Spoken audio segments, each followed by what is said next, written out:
হরে কৃষ্ণা, রাধে রাধে। সবাই মিলে একবার বলো রাধে রাধে রাধে। তা হ্যাঁ, দেখো এই দেখো লুচি বানানো হয়েছে ছোট ছোট করে যাতে খাতায়। এই যে বাবুন বউকে নিয়ে এসেছি, দিদা তো থাকেই আমাদের সাথে সাথে সাথে। এ রিয়া, কত লুচি খাবি? সাইডে রেখেছিস?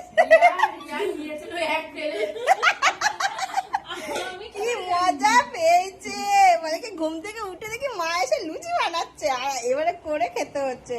তা সত্যি খুব আনন্দ করছি। দেখো এখানে আছে 13 রকম ফল, তারপরে হচ্ছে লাবড়ার তরকারি, ছোলার ডাল আর লুচি।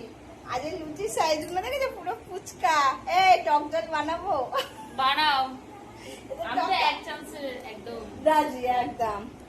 কি রে বাড়িতে তেঁতুল বল, বল। বলছে 13টার উপরে খাওয়া যাবে।